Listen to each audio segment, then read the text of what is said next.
Good morning, good afternoon, and good evening. Wherever you may be, we welcome you to the Let's Talk Fabulous show with Tamara. My name is Tamara Hunter, and I am your host. This is a show where we explore our fabulous lives with a subject matter panel. Today, we are going to, they're all experts, and today we're going to explore something deeply personal to each one of us, including myself. And so, without any more explanation, let's talk.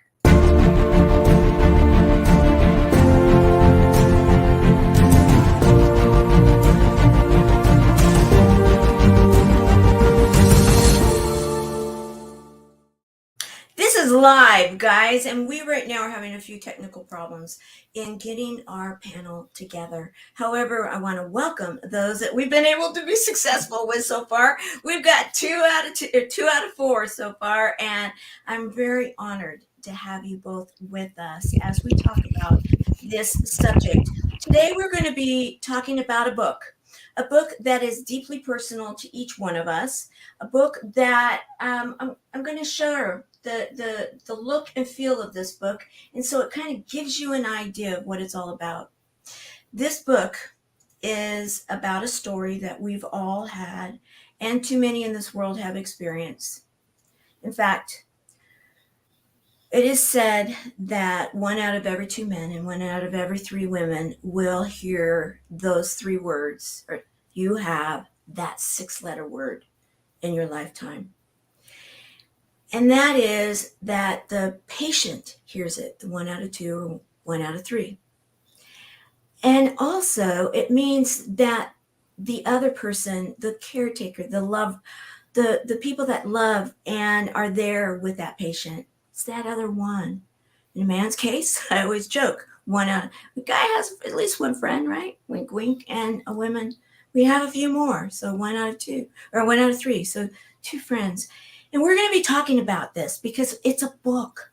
It's a book that has come out, and we're making a big deal about it because each one of us have written a chapter because we are subject matter experts. And I want to welcome this panel. And again, we are having a few issues. We have one that is with us, I think, via voice, and we have 2 right now via camera, and we're trying to get the other one in. So with that, welcome. What I want to do right now is I want to go around the room, and I want to ask you to introduce yourself and where are you today in the world. Lauren, let's start with you. Yeah, I'm Lauren Smith, and I wrote chapter 6, and I'm from Springfield, Illinois. Oh, Springfield, Illinois. Very cool. Dina? Yes. I'm Dina Legland, and I live in southern Florida in a city called Boca Raton. But when I speak, everybody knows I'm from Long Island, New York. Oh, yeah, you can hear it. You can definitely hear it. Okay, and then Lisa, why don't you tell us a little bit about you and where you're coming from today? I am from Springfield, Illinois, and I wrote chapter 7 in the book, Check Your Boobs, Mine Tried to Kill Me. And I was I've been a 9-year breast cancer survivor now, diagnosed in July of 2014. Well, you're going to learn. We have a lot in common. And we have a little bit of feedback coming back from your mic. So yep. You might want to, there we go. We're good. Still trying to work it out. There we go. All right. Okay, perfect. Okay, and then we've got our publisher that's going to be here in a moment. I pushed the wrong button, and we're trying to fix that right now. So Caroline Brown, thank you so very much. Our production coordinator, she's in the middle of working on that right now. So why don't we do this? What I would like to do is I would like to hear from each of you about your particular, just a little bit of your story. It can be the story you told in the book, or it can be your personal story. I do want to say, everybody, that I am one of the I am in the Ozark Mountains of the United States, and I am one of the co-authors also. And my titled chapter is A Journey a journey of love. And so with that, Lauren, why don't we start with you? Why don't we tell a little bit more about your experience, okay? Yeah, it was totally unexpected. July of 2021, I was at work. I had gone earlier in the day and taken my daughter who had a earache. She's never sick ever. And I took her to the doctor that morning, and we got we showed the doctor I had these spots all over me, these red dots. And she took one look, took some blood, and by lunch I was in the ER, and my platelets had dropped to like 11,000. They're supposed to be 150,000. So they admitted me, did some more tests, and my two sons have a rare form of anemia. And so they thought I just had that. They were going to give me a blood transfusion, platelet transfusion, and on my way, and I'm good to go. However, they found after a week that I had AML, leukemia. And since I had a T23 mutation, then they wanted to get me a bone marrow transplant. So that's kind of where my journey started, and lots of blessings in between. You know, that seems to be a common occurrence with many of us, isn't it? Dina, I'd love to hear from you. Thank you. Mm-hmm. My chapter, which is chapter 4, is Caretaker to Cancer Patient, Accepting Support on This Journey. As when I got diagnosed in October of 2016, I was a nurse at that time. And I was standing at the kitchen sink doing the dishes, and I got this stabbing pain in my right breast. And when I grabbed my chest, that like ow, my husband was like, "What's the matter? Are you having a heart attack?" And I was like, "No, I'm just getting these sharp stabbing pains in my right breast." And when I went to go feel it, I actually felt the cyst. And I had for years cystic dense breasts. Mm-hmm. So I thought it was just another cyst. And 6 months prior to that, I had a mammogram and everything was clear, fine, nothing there. You know, just some calcifications was something I've always dealt with. And the next day I went to work, and a nursing colleague of mine felt it as well. And we ended up calling a doctor. So that was on Wednesday. I saw the doctor on Wednesday. She sent me for a sonogram on Thursday. They wouldn't let me leave till I did a 3D mammogram. Mm-hmm. They did a needle biopsy on Friday, and I got the results on Monday as I was driving home from work. The doctor called and said, "Where are you?" And I said, "I'm driving home from work." And she said, "Pull over to the side of the road." Mm-hmm. And she goes, "I'm sorry, the one to tell you that you have an aggressive form of breast cancer, HER2 triple positive, and you need to see a breast surgeon and an oncologist immediately."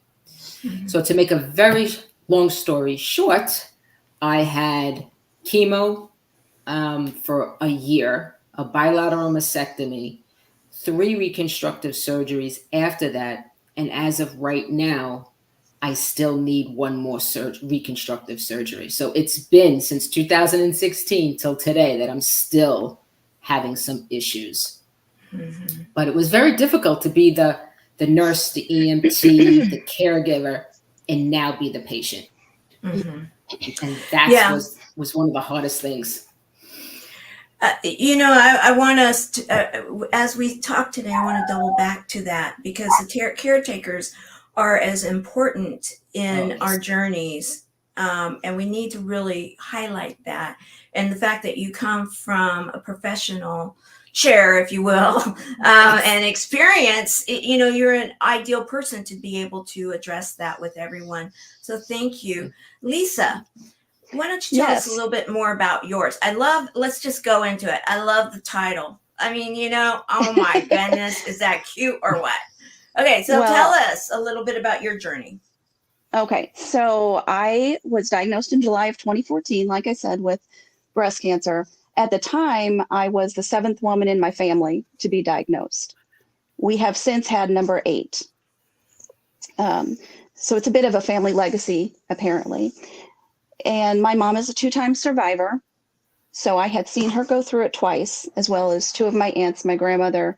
Three of my aunts, actually, my grandmother, and then my mom's great aunt, which I never knew. So I had seen breast cancer in all forms in our family. I had seen what happens when you treat it, what happens when you don't, in the various ways of treatment. So was well aware of it, and it had been on my radar since I was in my 20s.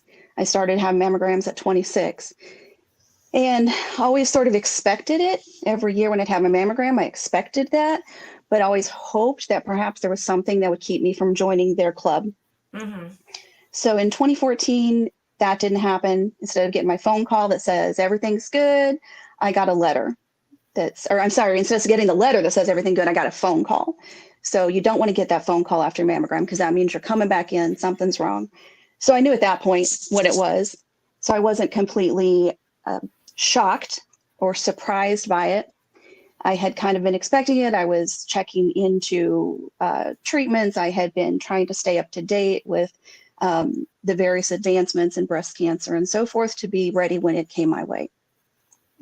So when I got that diagnosis, there was an immediate shock.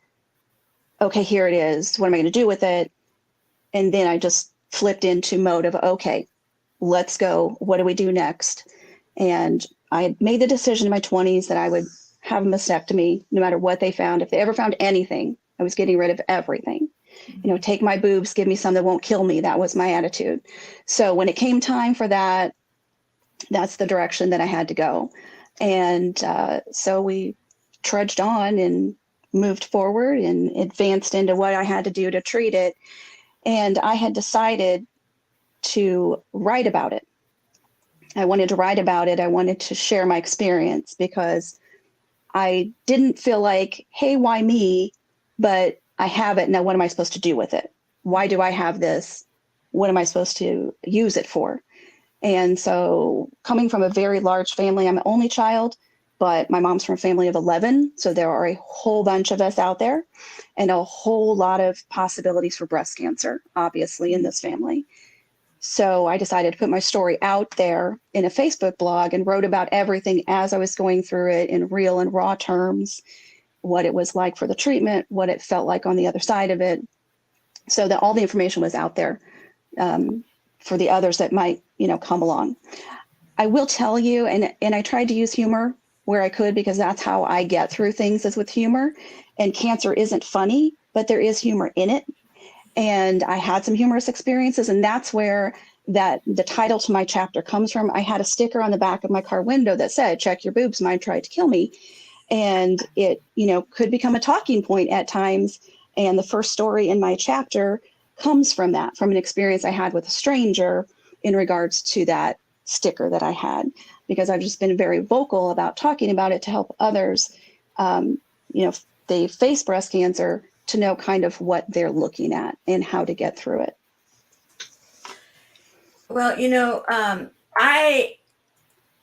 I absolutely love the title, and I saw Dina also kind of like get a bit of a chuckle in there in regards to the whole idea of humor, and Yes. that anybody that knows me that knows that that's exactly how I handle everything. Also, I am all about the humor. So why don't you tell us a little bit about that, because I think that is such an important piece. In fact, they've shared the stories of, and you as a nurse have probably heard them, about how those patients that have the hope, or they have that laughter, and they have all of those components in while they're going through treatment, it's just as important, if not more, right? Yeah, yes, absolutely true. And like Lisa and you, I used humor as well. When I was losing my hair, it was around Thanksgiving, and it was my second treatment. And my whole family was over, and my brother is completely bald. So I was upstairs in my bathroom, and the hair was coming out in big clumps, and I had really thick, long hair. And it scared my daughter, one of my daughters, and my sister was like, "Oh my gosh." I said, "But let's play a trick on our brother." So I ran downstairs with this clump of hair, and I put it on the top of his bald head and said, "Oh, look, now you got a toupee." And they all started to freak out, and I just busted out laughing, and then they all started to laugh. And I said, this is what I want it to be like as I go through these treatments. Mm-hmm. You know? I love that. I love that. In fact, okay, I'd love to hear. So, Lauren, do you have any kind of humorous stories or anything you want to share there? Because I see a bit of a smile going on. I think you're in the humor club. Yeah, I am. I don't know. There was just so many things that happened that actually made me laugh. Like, is this really happening right now? When I was in the hospital, the 2 long times that I was in there, and one was that your spouse doesn't have to wait till you're old to wipe your butt. So, well, yeah, he's awesome like that. But yeah, I was having an issue with a fever and got into intermediate care, I think it's called. It's right before ICU. So I got bumped up. And I was in there, and it was a traveling nurse. God bless her. I think she was just very overwhelmed. And I had an accident. Well, we had to clean that up. So, you know, there are so many funny instances throughout. Absolutely. In fact, okay, so I don't know if you guys are aware. However, we have a nonprofit that was started and a community of which you met Caroline Brown. She is the production coordinator, busy at work right now, trying to help all of our technical issues. And Lynda, you know, we're trying to figure out what's going on with the whole studio. And however, with that said, she is also the senior ambassador of our community. And I'm going to share right now because you're going to hear a little bit about that humor word in this. Life is so fragile, and we're constantly reminded just how fragile life can be, especially when we or a loved one is told we have cancer. Cancer survivor myself, I can tell you, we still feel very alone in this journey. There's a study that's been shown that patients who are socially isolated have a worse prognosis, have a worse outcome than patients who are socially interconnected. Buddies for Life is a non-profit cancer support group for those whose life has been impacted by cancer.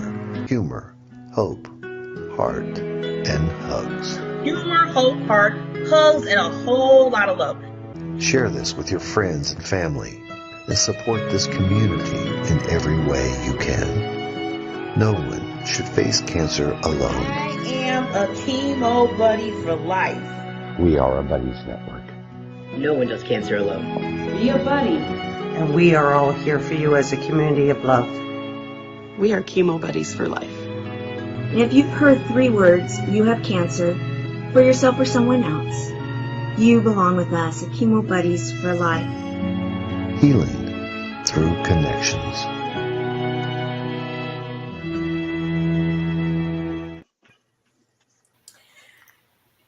We're all into humor. I'll tell you. In fact, we get together for what's called chats on Friday nights. And Caroline leads our chats now. And you guys, if anybody gets offended by this, la, la, la, la, la, you know the drill. Put your fingers in your ears. La, la, la, la, la. However, we are all into the poop humor. I mean, when you were mentioning that, Lauren, I'm like, oh yeah, that's so real. Because, you know, when you're going through something like this, guys, it's a body thing. And one of the, when the nonprofit was first started, it was in its infancy. One of our first ambassadors that joined us, Sharon Nichols Ward, everybody that has been around for any period of time remembers Sharon, an amazing woman. And she came to us and she said, you know, one of the things that I really want you to do, Tamara, promise me throughout your life, you're going to do this, is as you're sharing the message for that 6-letter word, and that there is the humor, hope, heart, hugs, and a whole lot of love, is that wherever it is that you may be diagnosed, wherever in your body it is, on your body, in your body, whatever it may be, that all body parts are equal. And the the ribbon movement actually kind of started that. And we have some pink ribbons here, which is considered the breast cancer, unless you go into stage 4, and then they get the multiple colored one for metastatic cancer. However, she was vaginal cancer. And she said just to say that word was offensive to some people. And she said we need to desensitize when it comes to having cancer in different areas of our body.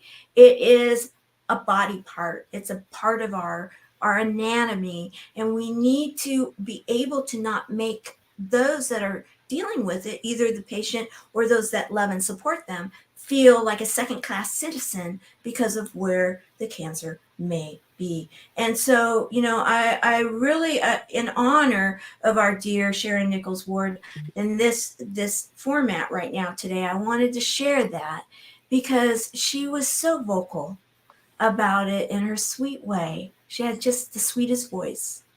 And she would be like, honey, we need to make people aware of the fact that I am just as important as anyone else in this journey. So yes, you are. And yes, you have always been. And we remember you now. So with that, so glad that Lisa, you've got that. We got one out of the 2 technical issues taken care of. Yay! So let's bring you in here. So what about you? You got all sorts of, you got all that color and stuff like this. I would love to now go into, we've got a few people here that have been around this journey now for a while. And that is another point that I really want to bring to light, because those people that may be getting a diagnosis this year, 2023, either for themselves or someone else, we've got people that have been around now, and have made it and are living and are breathing and are laughing and are enjoying. And I mean, look at that color right there. I mean, how fun is that? Your color. What would you say to someone right now that possibly is facing? I mean, obviously, we're going to say there's a book out there because that's what we're all here talking about. However, beyond that, what kind of words of wisdom? Let's go into words of wisdom right now, because writing is, is so powerful. Our words are so powerful. What would you guys like to share in regards to that? We'll start with you, Lisa. Okay, I'm going to ask you, might have some reverb. Do you have some reverb with me? Nope. No? Okay, we're good. I went out and came back in. I thought I messed it up. Words of wisdom. Well, I guess sort of a famous saying is, you don't know how strong you are until that's the only choice you have. And when you're facing something like cancer, especially, which is, of course, foreign for most people going into it, it's really scary. And there's so many decisions to make and so many things to consider, and it's overwhelming. But you just need to dig in and realize that you can get through it. You're going to find the strength within yourself. You are really going to find out what you're made of. You'll do things that you didn't even know you could do. Mm-hmm. And lean on the people that are around you. Ask questions. Trust in your doctors, but ask questions and make sure that you're aware of what you're going into. It's okay to question your treatments. It's okay to question what they're telling you. Get the information that's out there. There's a lot of information out there. There are a lot of resources that people don't even know about that I find out about. The American Cancer Society is a great source. There are tons of online sources. Survivors are some of the best sources I found. I got some of the best information, helpful tips, support, just that keep going, you can do this sort of, support out there from survivors. And you can find that in chat rooms. You can find that in online groups. You can find that through your doctors, through your hospital, through your church, through, the various organizations like the American Cancer Society. Get involved with those people. Use that support, lean on others. Don't try to face everything alone. I've known some people who've tried to go through this alone. They didn't want anybody else to know. I met a woman, talked with her. She didn't want anyone else to know what was going on. And she went through her entire treatment alone. Mm-hmm. And I think that's just very sad. It's a hard way to do it. Don't do that. Lean on those around you. and, get that vital support, just the, love of a friend, just telling you, you've got this, you're good. And especially at times when you're at your worst, you've lost all your hair, you're down physically, you just feel like you can't do it. You don't want to do it anymore. I reached that point. I didn't want to do it anymore. I had one chemo treatment left, and I said, no, I'm done. I don't want to do this. I'm back to feeling fairly good. Every time I go in, then I get sick, and each time you get a little bit worse. And I thought, I'm done. I'm not going to do it again. And I had a stranger at that time. She was a stranger. Then she became a friend, reached out to me, and she said, you can do it. You know you can. You know you need to. Just keep going. And we all have it in us. We have to just keep going. Just reach down deep, and you will find that you are way stronger than you ever thought you would. Absolutely. Who would like to piggyback off of that? Because there were so many words of wisdom there. I'm just like, okay, I could go after that, and then, but who, Dina, you're shaking your head. I'm gonna start with you, and then Lauren will go to you next. Yes, Lisa truly nailed it. But the one thing that I would add is, please don't feel guilty for making yourself come first. Good. Yeah. That was the biggest thing that I dealt with.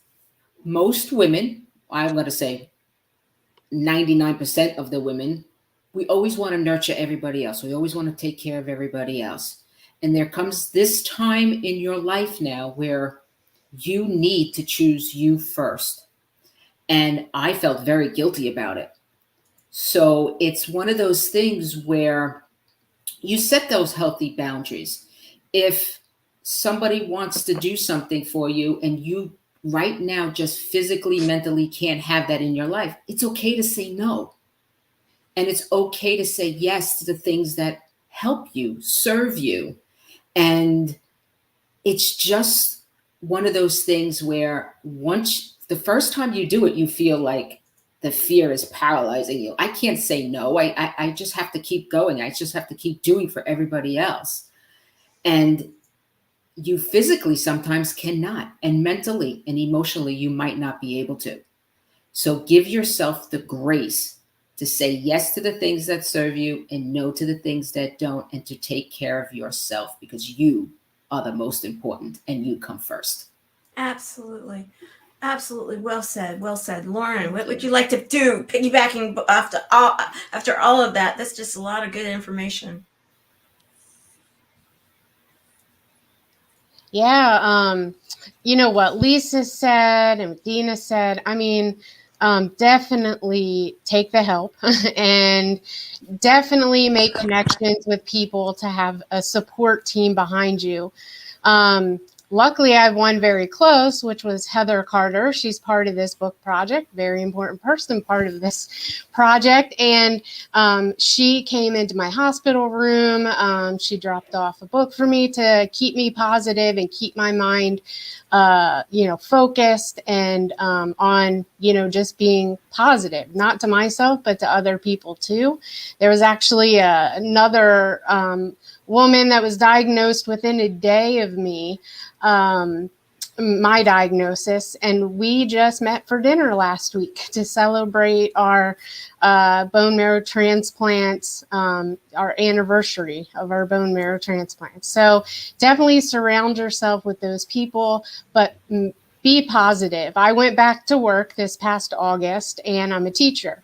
So I'm going through the halls saying, happy Monday, happy Thursday. And, a couple months in doing that, I started hearing everybody else say that, share that. So, it kind of caught on, and I always was positive. And, even though, I may have lost my lunch in the hallway trash can sometimes from the meds that I'm still on, but hey, be positive.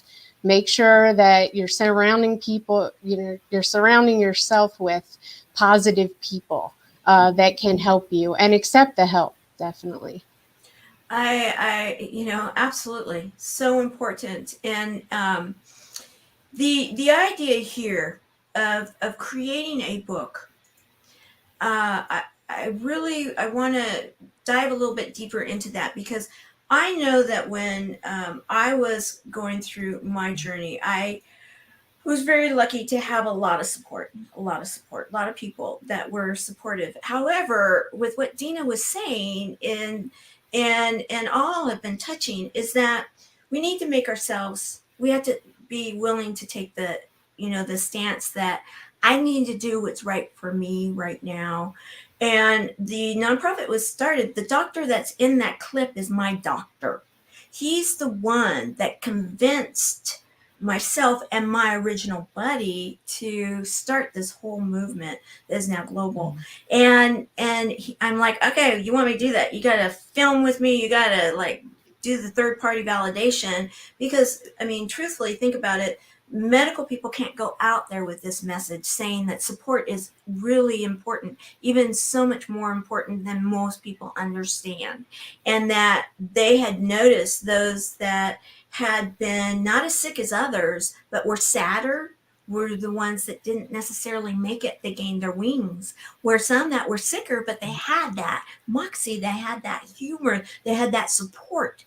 They went forward and then were able to tell their story. And one of the things, I always tell people, or we have Renee who's in a class this week, that's why she didn't do our kickoff for the show. We always say, take down notes. I want you guys to write down something here, is that writing is therapeutic. And there is a free app that I actually used. It was a Caring Bridge that, because I had so many people that wanted to support, yet I needed to be able to kind of withdraw a bit and focus that energy, because my doctor said I won the most side effects. I had the most side effects. I won that trophy of all of his patients ever, and up to that moment. And so, yay for me. And so it was like, okay, I need to take that moment to heal. However, I was able to put out there in writing for people that were supporting up-to-date updates. I wrote, but not always will the patient. Sometimes that caring, loving person that is a support can do that too. So I want to put that out there because, Lisa, you were talking about that you did the blog, you wrote and you put it out there on social media. Some people do that. I didn't do social media back then, believe it or not. I didn't even know how to turn on a computer, basically, when I was first diagnosed. Now we do everything digital. It's kind of funny, how that works. However, you did.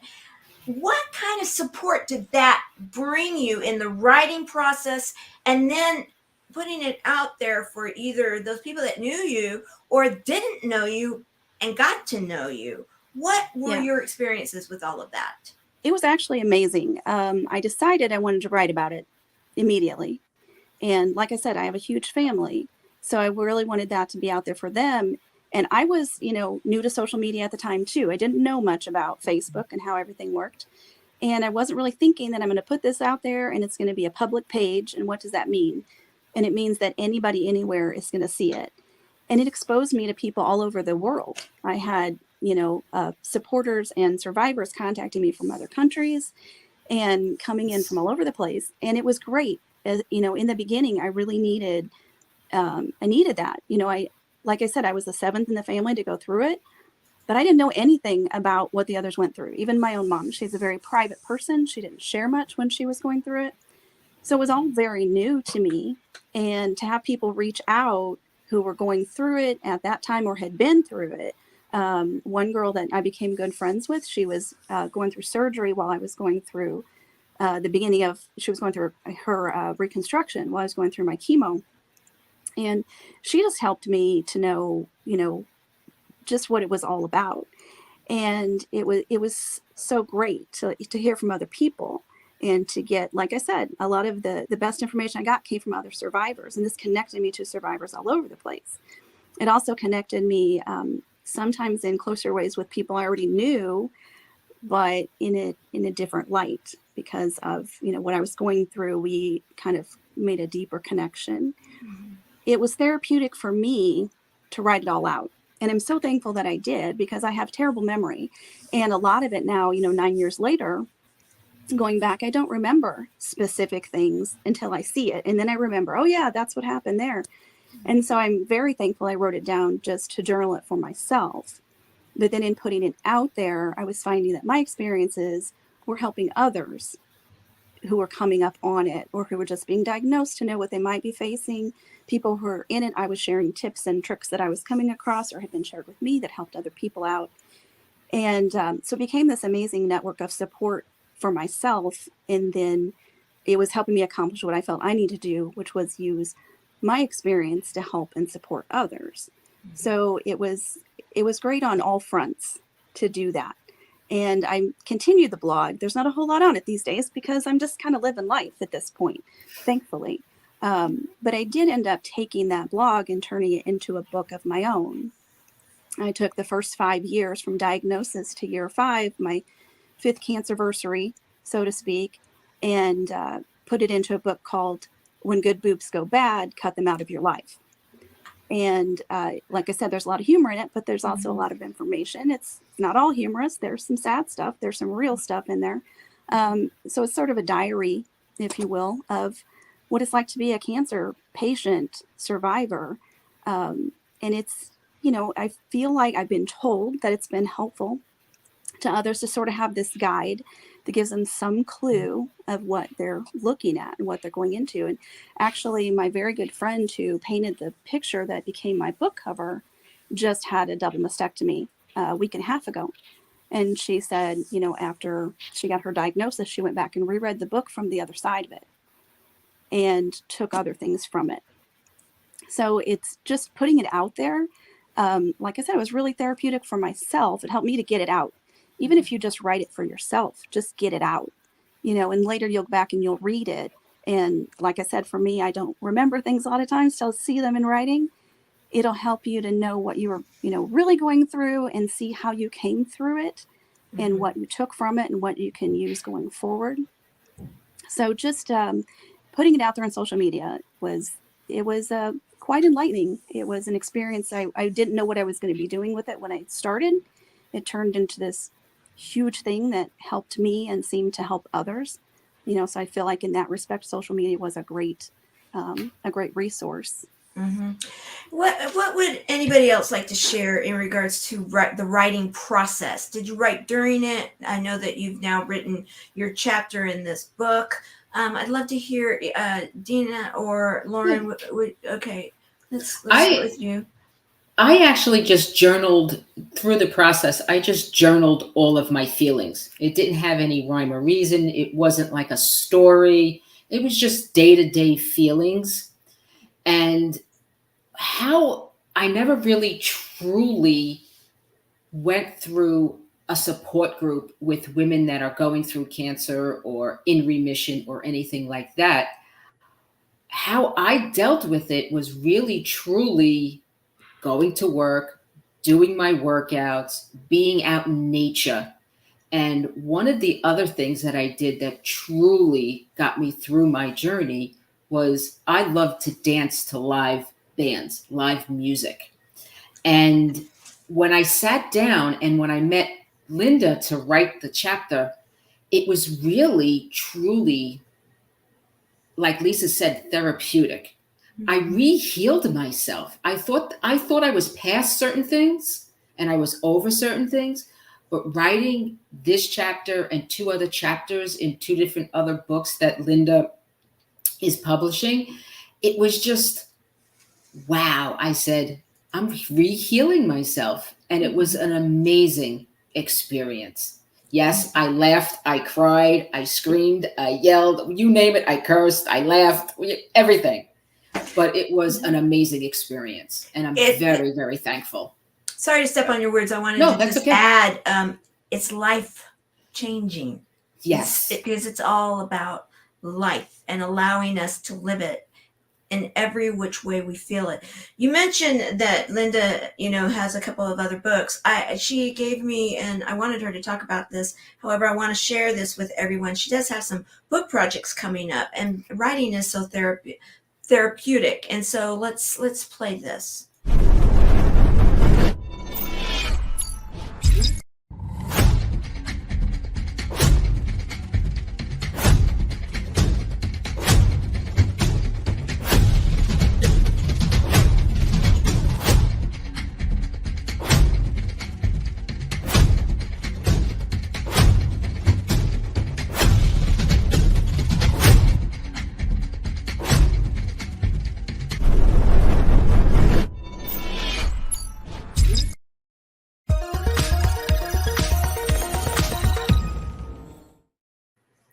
Fabulous.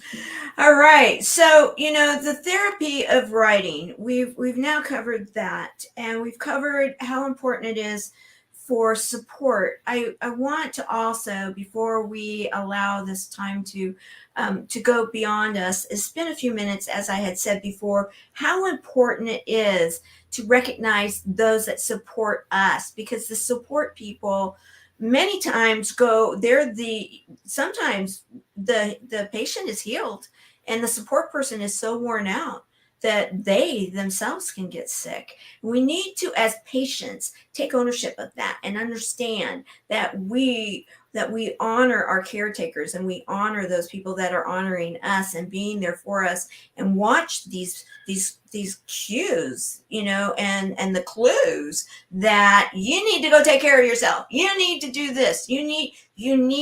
I will be okay. You need to go do this, go sleep, whatever it may be, right? Who would like to say, Lauren, because you were mentioning your husband, and hats off to him. I don't know many that would be as brave as that man. I like him already. Let's just say that. I do. And so what would you like to say to this subject?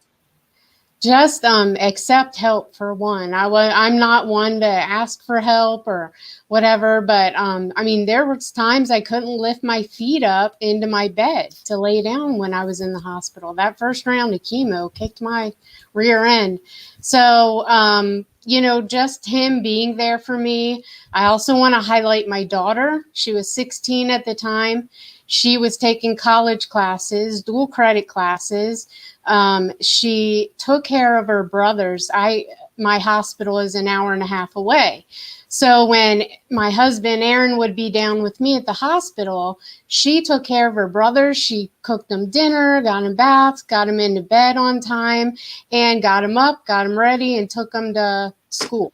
So at 16 years old, and she kept all A's and B's through that time. So I don't know how she did it, but she did. She stepped up. Again, she was the one that saved my life, because I wouldn't have went to the doctor. I just thought, I took a bath the night before and I thought the water was too hot.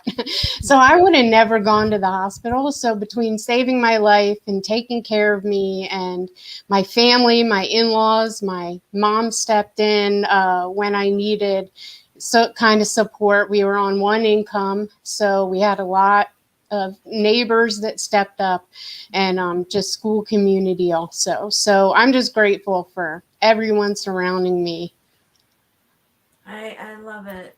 Is there someone else that would like to say something to that? I would. I'm going to jump into this little mush pot here, because that's what this is all about with the non-profit, the support group that we have. And my titled chapter is A Journey of Love, and I actually rewrote my chapter. I had it complete, and I felt very inspired to rewrite it. And there's a whole story behind that. However, with it come to having support people that are there, I was put into isolation, is what I call it. And it was pre-COVID, guys. And yet I have a fire captain paramedic in my family, in my home, that put me in isolation, because we had 4 generations living there, and we had bronchitis, and I was diagnosed, and I started treatment December of 2014, and for breast cancer, HER2 positive, and then ERPR negative. For anybody that understands those alphabets, you guys get the soup of it. And so with that, I was put in isolation. I didn't do computers. I didn't even do phone apps or any of that kind of stuff. However, I met my first buddy for my first treatment, and we did Messenger. I lost my vocal. I had chemo sores on my vocals, so I couldn't talk, and yet we could type.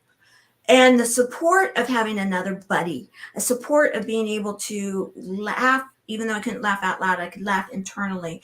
And then having it where they couldn't come into my room, we did trays. But the support I had from the family and those that brought food and all the different things, that was critical. that meant so much. That was full of love. And the journey of love and getting to a point where that 4-letter word takes over that 6-letter word, wink, wink, we can make that happen. I love, and with a lot of humor also, humor, heart, hugs, and a whole lot of love. And what I want to do is recognize also all the those that wrote in this book, because when people write something like this from their heart, whatever the genesis is of the book coming together, you've got power and strength. We are stronger together, guys. We are literally stronger. We can raise the vibration, and that raising the vibration through love, and that frequency heals. Take that in. It heals. And all of these stories, each and every one of the words written and penned and then put into a book, could actually be exactly what someone needs to hear right now. And so I want to recognize each and every one of the co-authors.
So if you haven't gotten the book yet, and you know someone that needs to, we on Tuesday will be joining the publisher, of which, again, Lynda, I'm so sorry that this has happened this way.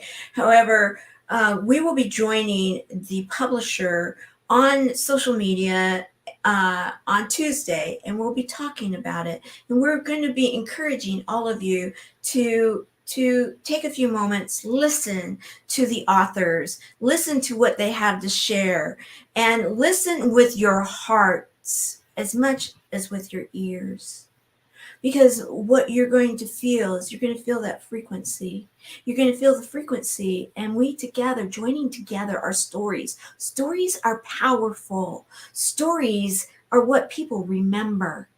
And we are at a crossroads of time right now that I am not the only one, that we are hearing that there are many of us in our generation, in our families, and through the generational patterns. And from, you can either go down or you can go wide. I too am one of 5 people in 4 generations that have heard that 6-letter word. 2 gained their wings, 3 are still here. And the good news is 3 are still here. And every single day, we are getting more advancements. We are getting more good news. We are getting more opportunities for more to have stories to tell. So I'm going to encourage you, dear viewers, dear listeners, to realize that it is not what it used to be to hear those 3 words. It is not. And mindset and heart set can be your journey to love as you help someone else, or possibly as you deal with it yourself. I've heard it said that at some point in time, those people that greet you at a store, wink, wink, you may go in there and say, okay, where's that aisle of things that they told me to go get a few solutions or whatever? Because I was diagnosed and I know I'm going to beat it in a month or 2, because it will someday just be like a common cold. Someday we will have a day where cancer no longer grips us like it did. We are going to see that miracle.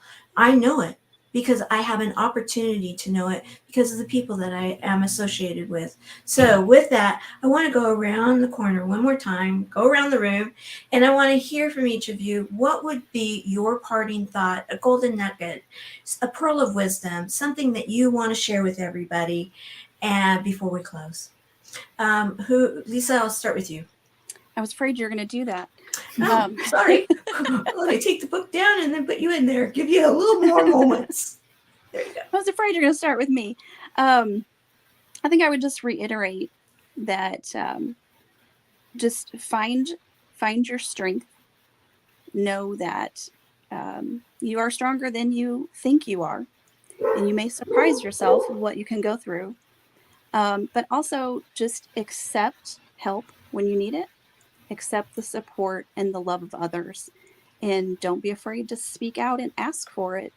You know, there are times you need it and you feel like you shouldn't ask for it, but do, because you have a lot of people out there. Everybody always says, let me know what I can do for you. Mm-hmm. Because they want to do something, they don't know what to do, but then on the other side of it, you don't want to ask for help. So do that. Ask for the help when you need it. You know, there is a world of love out there for you. And, you know, if you don't have close family for support, there's lots of other support out there. You know, all the people in this book are out there somewhere. And I got great support. Just a couple of my stories in this book, in my chapter, the 3 stories I have in it are of interactions with strangers that impacted me during my cancer journey. So be that for others. So ask for the support and be the support. I love it. I love it. Okay. Lauren? Yeah. Like I said, kind of the theme of my chapter was be positive. No, was I positive, 100% of the time? Nope. But I had a mindset because my husband, when I did get those words, you have cancer, my husband turned to me and goes, we got this.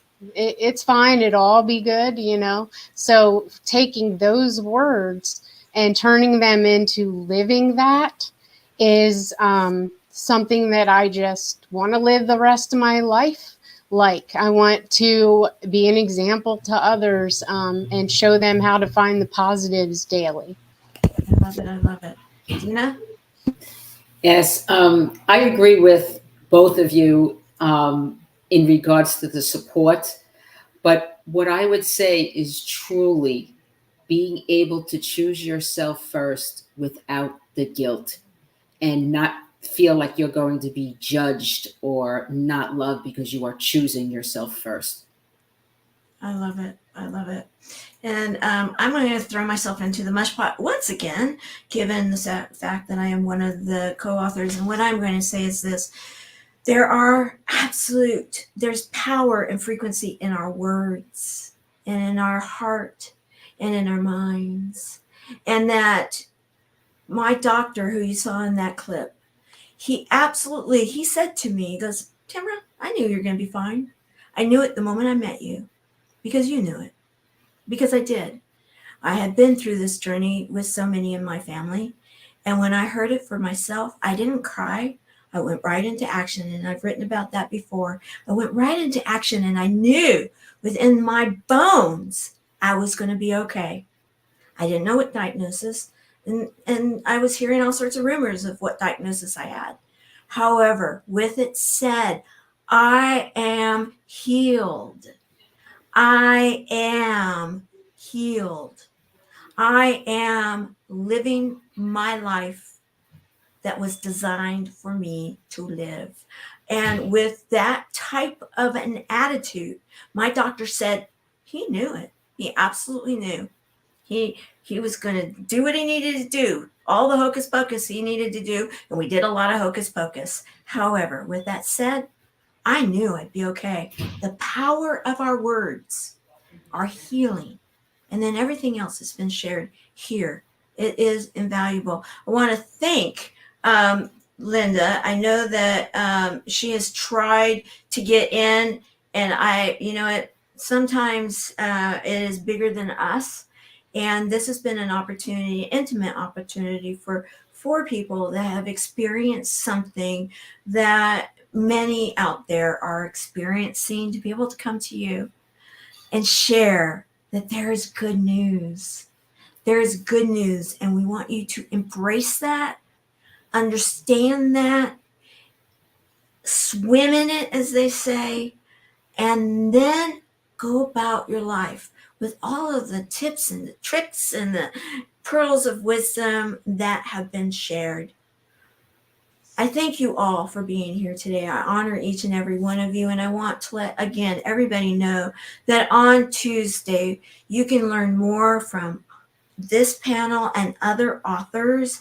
Look up Lynda Sunshine West, Lynda Lynda Sunshine West on social media, and you'll be able to find all the links to be able to listen to the authors in this book. And then should you have a story to tell, you can contact her and find out. It sounds like some of our people here have been in maybe one or two books that she's doing, and it is so therapeutic to write. Absolutely therapeutic to write. With that, so many things are happening in the world right now, guys. They are. And also, I am going to be doing some very big things, getting ready for Tour of Love and more coming up. So be watching, because we're going to have a few guest hosts that are going to be taking the realm, and that may start as soon as next week. We will let you all know.